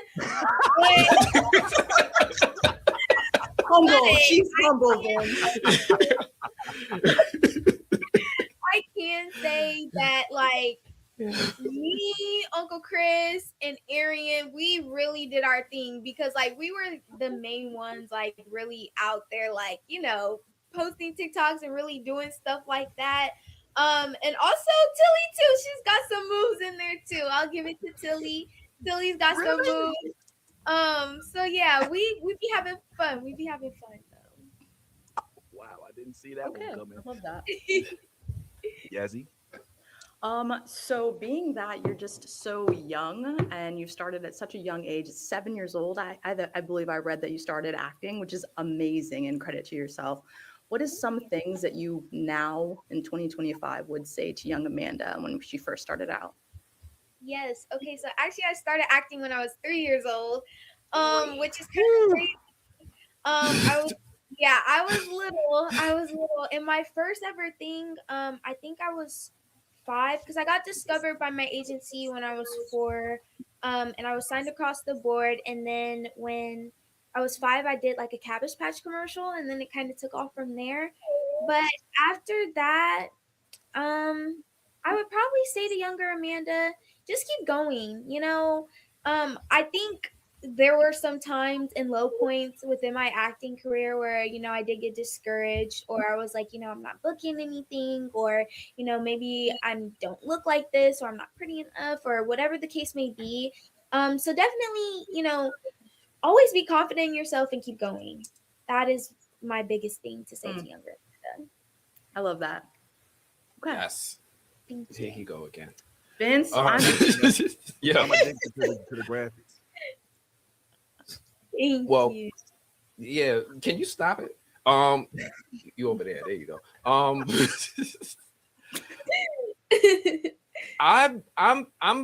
impressed by you. Like, it's incredible. Like, I do this film blogging stuff. I've been a film journalist for 13 years. I've been watching young actors, old actors, everybody running the gamut. But you have probably given me one of the best debuts I've seen in a while.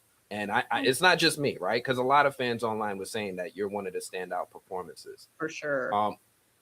I'm curious for you, how was it? Because I know you seen them. I know you seen these reactions. How was it for you when the show first came out and you started seeing these reactions? Where were you? Who was you with? And who heard you scream? Oh my goodness. It was definitely a crazy experience just to see all the reactions. It was definitely also, you know, enlightening too, because I didn't, you know, we were all kind of nervous and scared because this is the first season after the movies, and we did kind of, you know, we wanted to live up to what the fans, you know, not wanted, but needed. And we wanted to give them what they needed on screen as well, because it's such a big franchise and the Stephen King universe is so huge, and there's so many books and so many things that entail within this prequel series that, you know, come from other books as well. So we just wanted to live up to that as well. So seeing the reactions and just seeing that everybody loved it and, you know, was, you know, getting into it, and was like, why can't we get all the episodes now? We need them now. So just seeing it like that, it was very great to see. And just, it brought joy to me and made me, you know, so happy. And I'm so grateful to everybody that watched, like, just to see how many views it got, and just, you know, for it to be #1 on HBO and just all these things, like, so enlightening to me. And HBO is a huge platform to be on, so it's so such an honor, honestly, and just so grateful and thankful to the fans and everybody that watched, because without them, like, you know, the show wouldn't be number one and everything else. So it's so amazing, and I'm so grateful, and I love them so much, and seeing everybody's reactions is so cool. And, you know, even the positive and the good ones, the bad, the good, whatever, I'm grateful for all of them. I ain't seen Bad. no bad. Ain't nobody seen I no ain't seen no bad. Ain't no bad. bad I ain't seen reaction. nothing bad.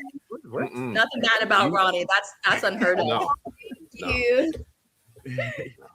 You good, Ant? Go ahead. All right. Well, as much as we loved to see you with all of your young co-stars, specifically the ones that was up at the top of that building where y'all looking down on everybody, one of them, well, maybe more than one, but one of them didn't make it through. That kind of touched a lot of hearts.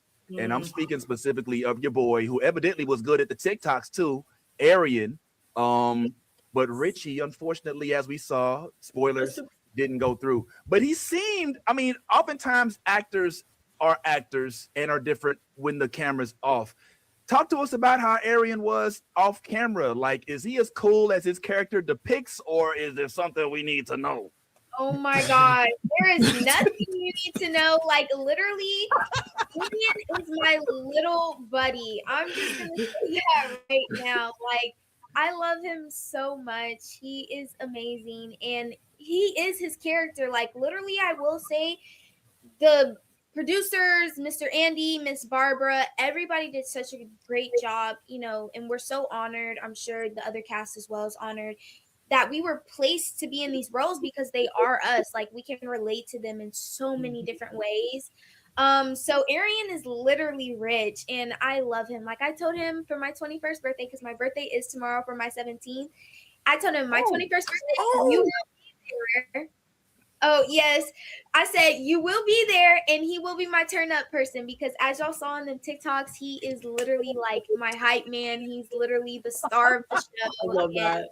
He stole the show, and I love that for him. Quick follow-up. Can you talk to us about his last day on set? Because it seemed like a lot of the energy he brought was real positive, and for him to exit on, you know, on a certain way. Anything special you could clue us in on? Of course. Actually, I think there was a behind the scenes posted by one of the writers, Mr. Jason. He posted a behind the scenes when they were announcing Arian's rap, and we were just all like, I was, you know, also with my little phone, because I love getting like little behind the scenes and stuff like that as well. But you know, we were all very sad. Like, it was very emotional for all of us, and I think he did cry that day. But it was very sad, because we had been working together for a long time as a cast, and we also went through the actors and writers strike together. We have been together for over like basically 2 years, and, you know, just going through that journey together, and now we're still continuing this journey together. And we'll forever continue this journey together, because this is a chapter that, you know, can't be closed. So it's just like, you know, it's amazing. So it was just really amazing to experience. And, you know, it was just great. I think we all kind of ended the same day, just kind of different hours. I think he ended like an hour or two earlier than us, because he is our youngest cast member. So we all ended the same day. So it wasn't like we were all like chopped and mixed up and whatnot. That's cool. Okay, cool. It's her birthday tomorrow. That's cool. I know. Yeah. Wait, Just drop the bomb on us. I know, right? Like, you gonna drop this? Like, do we need to stop and sing? I think we might need to stop. I think we need to do I this. think that needs to happen. Happy birthday to you. Happy birthday to you. Happy birthday. Happy birthday. How long we gonna do this? We got a minute. Y'all, I appreciate that so much. Is your birthday New Year's Eve every year? Dang, man, that's got to be a problem, man. Like, can we do something about this? I party every year on my day. She gets the most turned up. It's her day. Hey. Yeah. I love that. But yes, All right, I think you were next, Jazz. All right. So, Amanda, I have a question about your character, Ronnie. So obviously the setting of the show in Derry is in the 1960s, and we deal with a lot of intense racial discrimination during that time period. So I just want to know, what was the most eye-opening piece of history that you learned while preparing and portraying for, you know, being a young Black woman in this time era? Yes. That it was a lot. It was definitely a lot. And me personally, as Amanda, I love documentaries. So I love diving deep into, our rich Black history and what has actually happened because they don't teach it in the schools. And there's so many things that, so many states that I want to visit, but I want to know about as well. And yeah, so there were a lot of things that I did study in with Derry, Maine being a made up town, but they're having so many real things in there. We kind of had to create that ourselves. So I did watch documentaries. Also, my grandmother and I have family members that, I've been told stories all my life. So just going off of that, and also just being a Black girl myself, I've experienced racism myself. So bringing that into my character. And like I said, they did an amazing job picking all the characters for everybody because we could relate to them so much. And Ronnie was literally me. Like I could relate to her so much, and just bringing that aspect, bullying and just, I feel like in the stage of most kids' lives, they go through bullying, and I've gone through bullying as well.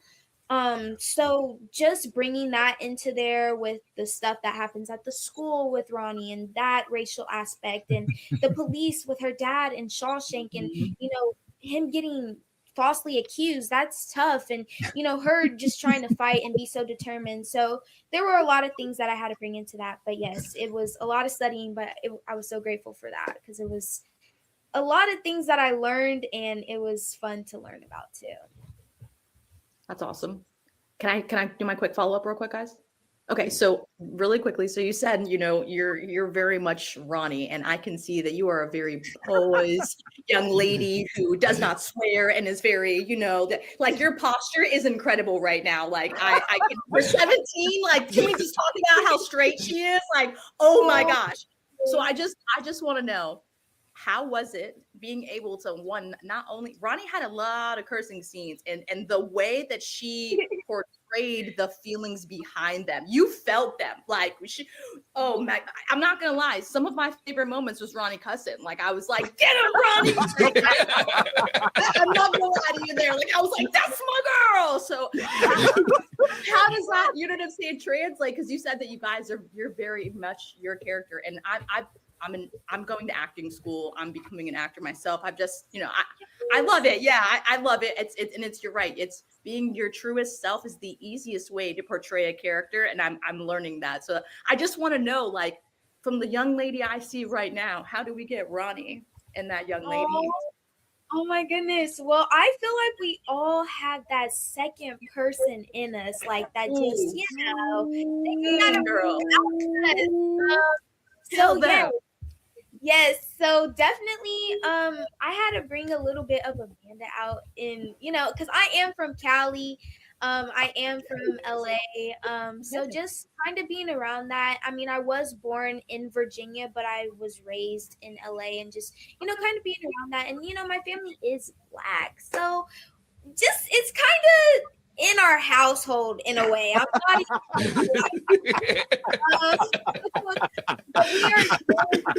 not we're very respectful people, but when it comes out, it comes out. And Ronnie was pushed to that point that made her have to cuss, that it had to come out. So, on a normal basis, she wouldn't do that. She's very I know that's right. Oh, you are beautiful inside and out. That's all I have to say. That was wonderful. I like Amanda. I know, right? I like Amanda. Yeah, man. You said that because I go by Yaz most of the time, and like no one really knows that my government name is actually Yasmin. Like no one really knows that. But then I'm like, you don't want her to come out. She is not nice. She's hella mean, and she will get some free cable for months. Okay, like don't call that girl. No. Log in. Oh my gosh, I love that. No, I feel like everybody has their little inner person, no matter how sweet you are. Everybody has a limit, because I feel like, people, they just have it. It's just there. It's in there somewhere. But yes. Love that. Well, since we're talking about alter egos and hopping into character, no. I don't want to ask Ronnie this. I want to ask Amanda. This is the question. If you had to survive in Derry, this is a fun one. If you had to survive in Derry, would you do what Ronnie did, or what would Amanda do? You helping these kids, or? This is a good You know one. what I'm saying? Honestly, I feel like Amanda would start out helping the kids because she's curious. Because I am a very curious person, and like if I care for somebody, because I did have care for these kids, and like why not, And it also revolved around my dad. The main reason was my father. That's And true. that was the only person that I had left. So when it Mhm. comes in as Amanda, all I have is my mother. So I could really touch to that and really felt to that. And so when it comes to people that I love, and when you're the only person that I have in my life, I will fight the ends meet. So honestly, I feel like Amanda kind of would have done the same thing as Ronnie. I don't know if she would have stuck around as long as Ronnie did. She probably would have got the heck out of Derry. I don't know. We would have. I don't know why we did not go after my dad as soon as I don't know. It's a lot of things we should have done, but Right. yes. So yeah. I'll say it for her. She would have ran out that movie theater, bro. Ain't nobody sitting there trying to rescue them. She can't say that because them her coworkers. She like, man, look, I'm gonna say the nice thing. It's like, really, don't help. Not today. Nope. You know what I'm saying? All right, I got one. Speaking of moms, one of the hardest scenes to watch in this for me was you starting off under your covers, but then ending up in the womb of your mother, and then coming out and then seeing that grotesque beast that was in front of you, you with all the amniotic fluids all over you. I'm just curious, how do you prepare for something like that? It was kind of gross. Did you have to have any weird fluids on you? Was that experience a little traumatizing? Just talk to me about how they prepare you for it. Were you anatomically prepared for what you were going to learn in terms of the reproduction? It's like a whole weird, it throws you in so many different places, as a child.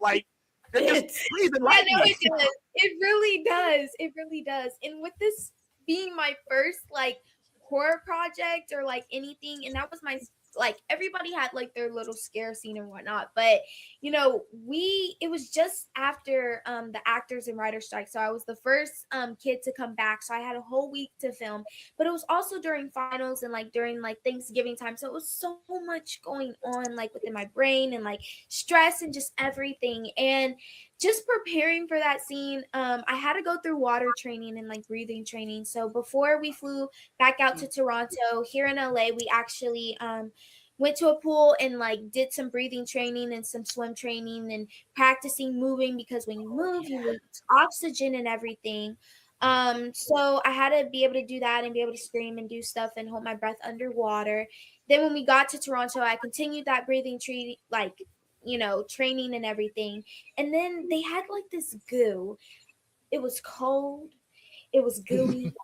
It was just slimy.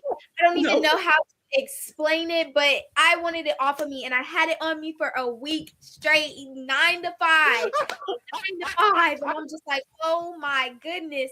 So now I'm over here, and I had to eat with it on. That was another beer.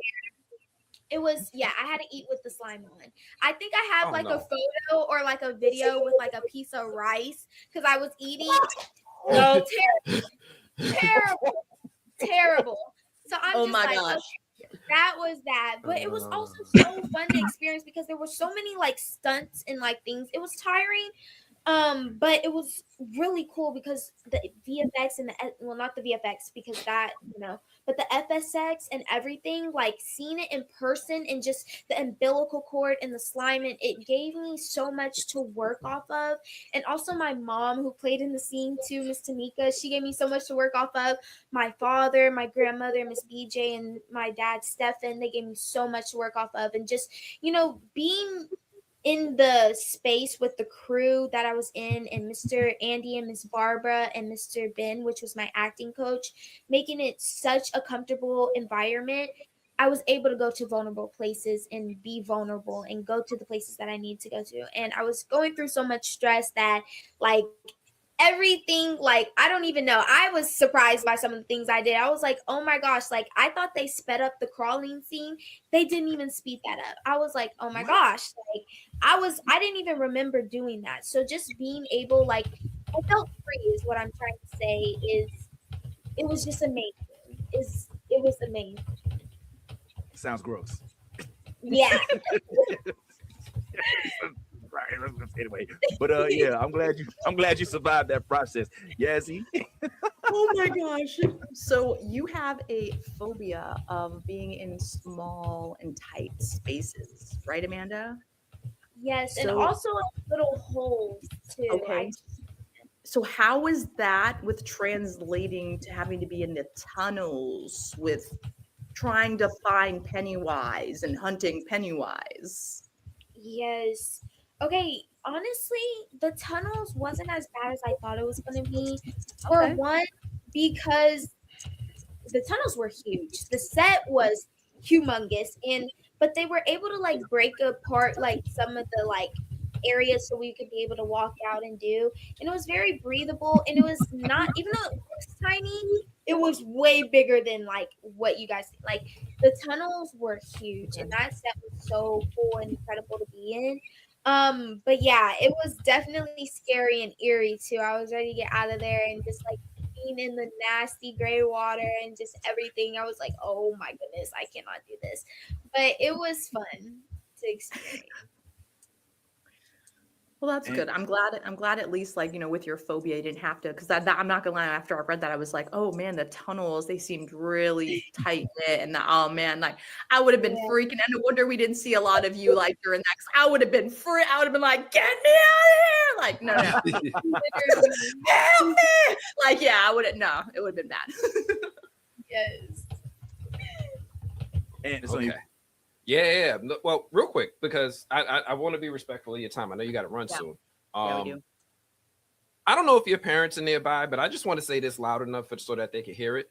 They did a phenomenal job, right? Oh. I hear you, Mr. Andy, Miss Barbara, Uncle Chris. They did a fantastic job. These are some of the things that look, this is what I want my kids to sound like. But just wanted to say that real quick. But also, I had a question because this is your first breakout major series, and I'm sure it's the first of many. We're going to see you again. Moon Girl. Moon Girl. Moon Girl. Moon Girl. Disney, listen.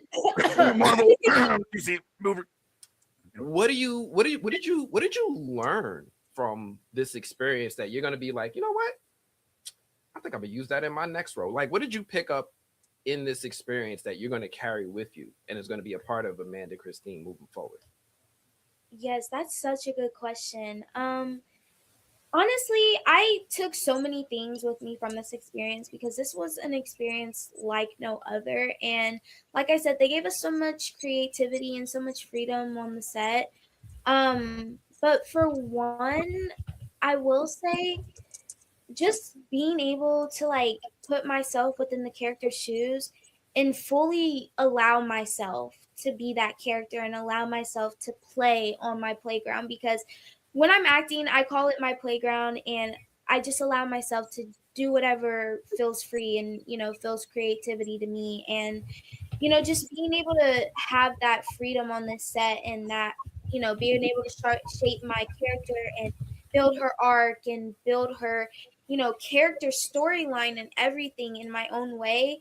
I want to be able to take that to the next set and just, you know, allow, you know, I don't know. I really, and I love emotional, intense, like things. Like it was very, very like freeing, I guess I could say, to like just let it all out and I guess not be judged and just be able to cry and scream, laugh, giggle, run, do whatever you feel is right and not be judged. So that's definitely what I would carry to the next set. I'm glad she's retaining, and I gotta concur with my colleague and parents listening, whoever's listening, killed it. Well done. Keep up the good work. And Anthony did mention your first, as this is like your first breakout role, but this role also led to a lot of other firsts. Maybe this was your first horror film, maybe your first time acting in a role that allowed you to be as free as you just mentioned.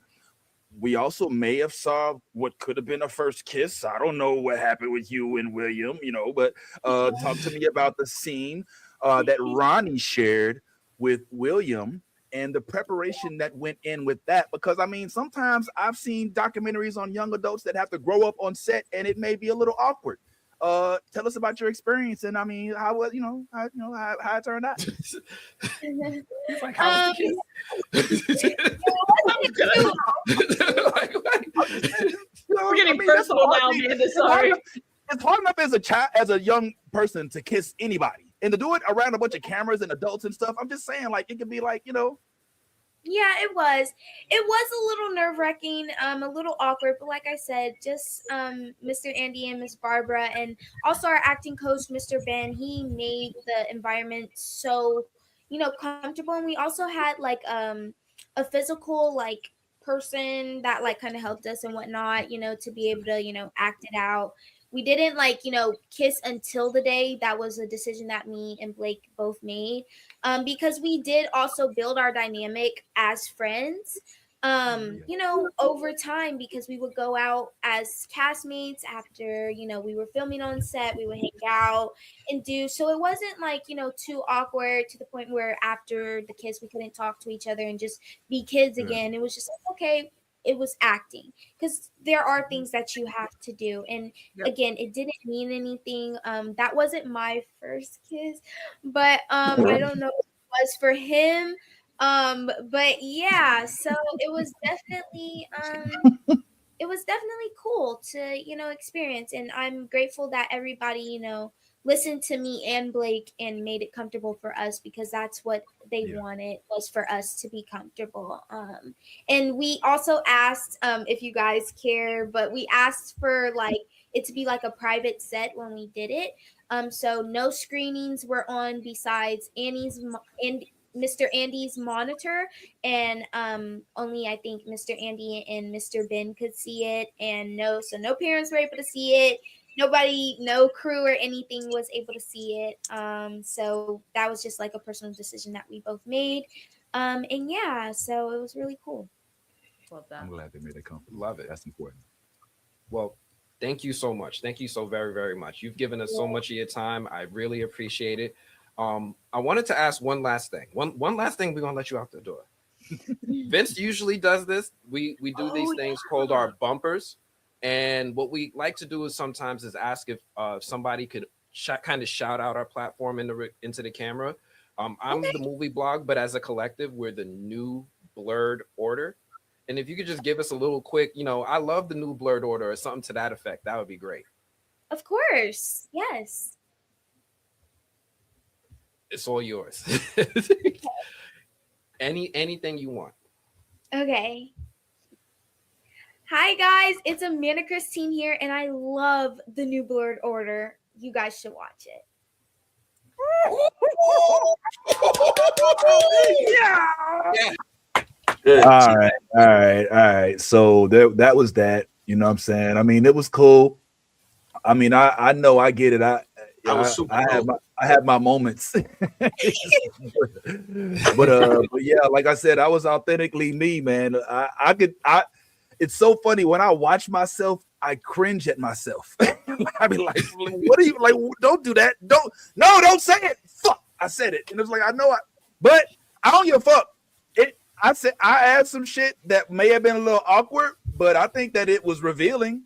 You know what I'm saying? Like I would never have known that they have a kiss. Well, I know about the intimacy coaches, but that they requested that be a closed set. That was significant to me. You know what I'm saying? Like they was like, nah, we don't want nobody else on set at all. You know what I'm saying? It was also significant when Yaz brought up the fact that she had the phobias and she had to go through these tunnels.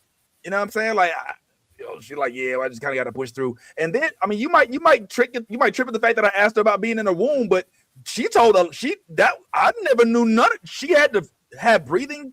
They had to breathe underwater and scream, and like she had to learn how to hold her breath and act at the same time. You know what I'm saying? And like they put all this weird goop on her. Like I thought that was kind of significant. Now, mind you, I know what you're gonna say, and yes, I know how bad the song sounded because we all in different places because there's a delay in the difference of our broadcast. So I don't need all up in the comments letting know how terrible we sang Martin Luther King from Stevie Wonder because we did the best we could. You know what I'm saying? I'm sorry. Yeah, I'm so sorry. We'll work on it. We'll work on it. I promise. I promise. Yeah, because we put that joint on the IG, and somebody, I ain't gonna name no names, who was roasting the shit out of us. roasting the shit out of us. We tried. Like, y'all can't even see. It was, I ain't gonna lie, it was bad, but in the moment, because I remember I was like, okay, I'm gonna try to get on Anthony beat. But then, like, I was like, okay, Anthony, you trying to get on my beat at the same time. and the same thing happened with Jonathan Ajayi. Remember I did the Sierra automatic system. Yep. He was like, two-step. Let me see you want to. He started singing. I was like, all right, let me get on his. Let me get on his beat. It don't work that well for some reason. But anyway, yeah, man. What y'all thought, man? Kira, Ty, y'all didn't have a chance to join us. So I tried my best to make it to me. I'm a fan of hers. I'm a genuine fan of hers. I want her in, I said in the comment, I want her in all the things. I want to see her in everything. I think she has she's going to have an incredible career if people allow her to. And that's it. Like, I love that baby girl. We Capricorn queens got to stick together anyway. Okay. So you had a birthday not too long ago? Coming up. Oh, coming up. Okay, see, we still under the year mark with our 19th anniversary. I remembered. Yes. Hey, come on. I told y'all I'm gonna remember everyone's birthday this year. I told y'all. Hey, well, you have to be the birthday representative because I am terrible with birthdays, as you know, as everybody on the screen knows. Yes, even some of my very best friends in the world know that I will call you promptly the day or two after your birthday. And say happy belated. or not. Or I'll see you a couple years and be like, oh, it was your birthday. I don't do those two. But anyway, yeah. So Ty, any thoughts, man?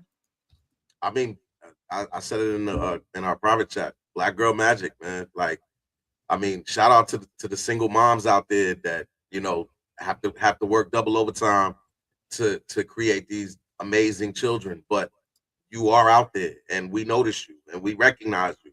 And her mom is doing a phenomenal job because all I could think of the whole time listening to this interview is, gosh, she's so well spoken. And then she said, I'm about to turn 17. I'm like, what? All of this coming from still a preteen? I mean, it's still a teen. I mean, not preteen, but a teen. You know what I'm saying? So I'm just like that. Yeah, she's amazing, and I'm with all of y'all. I believe she's gonna have a long, successful career, and I'm looking forward to seeing whatever project she's a part of moving forward. Did y'all peep how we designated her with the new role? How we already pretty much were trying to campaign to make her Lunella Lafayette, Miss Moon Girl. I mean, can you not see Moon Girl, yo? Do you not see Moon Girl a little bit, man? I mean, just a little bit. 100%. Older, obviously, not elementary school Moon Girl, but probably high school Moon Girl. Yeah, no, for sure. I just hope Disney gets it together, by the time he's old enough so that they'll learn how to promote their Black characters. That part. I'm so glad you said that. I think, unless there's anything else to say, and we got Ant, I don't want to leave him out, man. Did you have any additional comments on the interview? I was gonna end with a comment about Wonder Man and some of our upcoming stuff. You muted, Vo. Unmute yourself. Who muted me? Anyway, that was a great interview. That was a great interview. Honestly, just real quick, I just thought it was a wonderful way to start off the new year. I felt like we had our Blurredverse Awards, and I was like just reminiscing about all the interviews of 2025. I'm like, 2026 is starting off strong, and I can't wait to see where we go from here. I love that. That's real. Because in addition to that, we I don't know. We might have DM still pulling up. I don't know if that's gonna happen anymore. I don't know. I might have messed that up. What? We'll see. Yeah. Hopefully. Well, cause We got like company coming. nah, there was a day we were supposed to have an interview, and we had to reschedule it, and so I don't know. We'll hopefully that still happens, but be on the lookout for that. In addition to being on the lookout for something that I think you should see on our Sunday broadcast. That's right. If you haven't been watching, man, we have been posting on Sundays. It is another live. It's just a pre-recorded live. You know what I'm saying? So here's basically, I'm gonna keep it 100 with you real quick before we get on up out of here. After we get done with this show, oftentimes because we friends, I like to think we friends. We sit and we chat with each other, and sometimes it ends up being hours at a time. What we decided to do was to record these chats and to release them the following day at the same bat time, same bat channel that you're seeing this. Now, I know for some of y'all that might be Sunday school time, but there is new content that will come. So hopefully in the year 2026, as often as we can, as often as we possibly can, you will see not only a Saturday morning live broadcast, but also let's call it a B-side of that broadcast, that it will not be going live until the following day. So look forward to that. I'm hoping that you won't mind having a little more NBO in your life, and that's going to come in this upcoming episode. I'm hoping we can continue our Stranger Things chat a little bit, but not too much because it's getting a little hostile. I'm just playing. And we'll talk about whether or not Disney's going to keep waiting 2 weeks before a show comes out to promote it if it's a black person that's involved. We'll also talk about some of our favorite upcoming potential projects. Well, at least that's what I can tell you right now. Like, Starfleet Academy starts in 2 weeks, and I'm so looking forward to that. Are you? Yeah. I was until I started like kind of seeing the way they're gonna go about it with the young cast and it seems more like a comedy.